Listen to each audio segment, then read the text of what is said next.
திருச்சி மலைக்கோட்டை, தெற்கே திருமயம் புகழ்கோட்டை, நடுவிலே திகழும் கலைக்கோட்டை, நாடே புகழும் புதுக்கோட்டை என்னுடைய ஊர். என் ஊருக்கு முதல் வணக்கம். என்னை பார்த்து கவிதை எழுத சொன்னார்கள். சரி, கவிதை எனும் பேரரசி வரவுக்காக நான் கையினிலே கோல் பிடித்து காத்திருந்த நேரம் அது.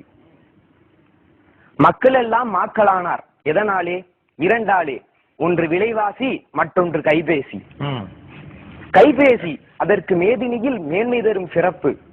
நான் கை கொள்ளும் மேன்மை தரும் அதுவே என் தலைப்பு. கைபேசி என்னிடம் பேசிய கதை சொல்கிறேன். எல்லா திசைகளும் எனக்குள் அடக்கம், எல்லா திசைகளும் எனக்குள் அடக்கம், எல்லோருக்கும் என் மீதே இன்றைய மயக்கம். வடிவத்தில் சிறியவன் நான், வாமன அவதாரம் நான். அடியெடுத்து நான் அளந்தால் அண்டமெல்லாம் சிறிதாகும். கையளவு இதயத்தின் கடலளவு ஆசைகளை கடல் கடந்திருந்தாலும் கச்சிதமாய் எடுத்துரைத்தேன். மூர்த்தியிலே சிறியவன் நான், மும்மடங்கு பொழிகின்ற கீர்த்தியிலே உயர்ந்தவன் நான், கேள்வி ஞானம் உடையவன் சொல்றான். கையளவு இருக்கின்ற இதயத்தை கடல் கடந்திருந்தாலும் கச்சிதமாய் எடுத்துரைத்தேன். மூர்த்தியிலே சிறியவன் நான், மும்மடங்கு பொழிகின்ற கீர்த்தியிலே உயர்ந்தவன் நான், கேள்வி ஞானம் உடையவன் நான். சாதி மத பேதமின்றி சமத்துவமாய் எல்லோரின் காதோரம் பேசுகின்றேன், கைக்குள்ளே வாழுகின்றேன். கண்ணியர்க்கும் காளையர்க்கும் கைபேசி இல்லையெனில் அன்னையற்ற பிள்ளையென அனாதையாய் திருத்திடுவார்.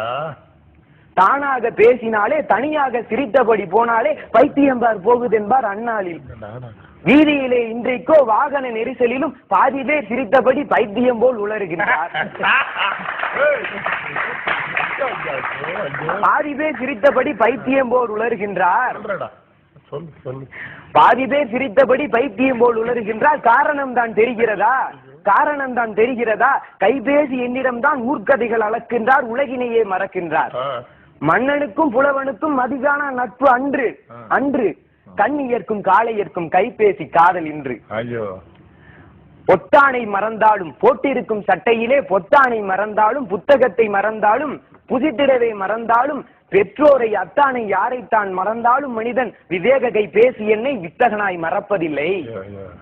காதலனும் நோக்கியா, காதலியும் நோக்கியா, காதலனும் நோக்கியா, காதலியும் நோக்கியா, இதை பேதையான பெற்றோரும் பின்னொரு நாள் நோக்கியா. நோக்கமெல்லாம் நோக்கமெல்லாம் மனிதருக்கு நோக்கியாவின் பக்கம்தான், ஏக்கமெல்லாம் நோக்கியாவின் என்வரிசை பேசிதான். சோற்றுக்கு வழி இல்லை உனக்கு சோனி எரிக்சன் அவசியமா? சோற்றுக்கு வழி இல்லை உனக்கு சோனி எரிக்சன் அவசியமா? ஏரோட்டும் பிழைப்பிற்கு உனக்கு எதிர்த்தாப்புல ஏர்செல் கடை எதுக்கு? நோயில்லா வாழ்வு போதும் நோக்கியா தேவையில்லை என்று நான் சொன்னாலும் என் கேள்விக்கு பதில் இல்லை, என்று நான் சொன்னாலும் என் கேள்விக்கு பதில் இல்லை. என்னையே புகழ்கின்றார், எருமை போல் விழிக்கின்றார். என்னையே புகழ்கின்றார், எருமை போல் விழிக்கின்றார். என் காதலியே, உன் காதல் வார்த்தை பட்டால் கல்லும் இனிதாகும். உன் காதல் வார்த்தை பட்டால் கல்லும் இனிதாகும், கனியாகும். உன் காதல் வார்த்தை வாங்கித் தரும் என் கைபேசி இனிதாகும் என்று சொல்வோன் சிலன். பலருக்கோ நிமிஷமும் இணைக்கும் பிழைப்பில்லை, எனக்கோ என் காதலியிடமிருந்து கைபேசியிலே அழைப்பில்லை என்று என்னால் ஏங்குவோர் சிலருண்டு. என்றாலும் தினம் காலை நான் எழுப்புவோர் பலருண்டு. தலையான கைபேசி என்னை தவம் இருந்து கண்டெடுத்தார். கொலைகாரன் கையில் நான் குத்துயிராய் கிடைக்கின்றேன். கைபேசி திரையினிலே காந்தி படம் இருப்பதில்லை, கைபேசி திரையினிலே காந்தி படம் இருப்பதில்லை. மைபூசும் நடிகையரின் மார்பழகு படம் இருப்பதில்லை. கைபேசி திரையினிலே காந்தி படம் இருப்பதில்லை, மைபூசும் நடிகையரின் மார்பழகு. வயசுக்கு மீறின கவிதை சொல்லு சொல்லு சொல்லு.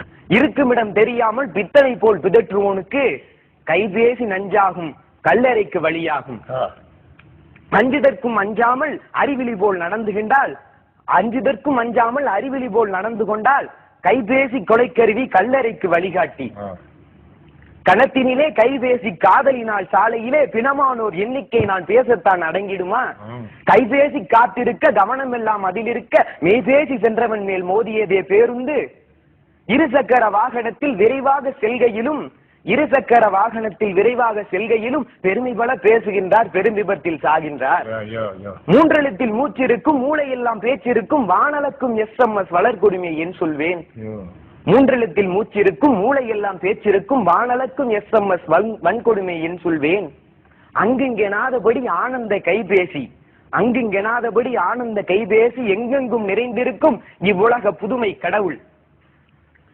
ஊர் உலகே விரும்பி என்னை உறவாடும் என்னை ஏன், ஊர் உலகே மிக விரும்பி உறவாடும் என்னை ஏன் தேர்தலிலே இன்று வரை தேர்ந்த சின்னமாக வைக்கவில்லை. இருந்தாலும் எனக்குள்ள ஏற்றத்தை சொல்லிவிட்டேன், வரும் நாளில் சின்னமென வைக்கட்டும் தேர்தலிலே. இத்தோடு கைபேசி என்னோடு பேசி முடித்துக் கொண்டது. நானோ கவிஞன் இல்லை. நான் இங்கு சொல்லி இருக்கும் கருத்துக்களோ சுருக்கம்.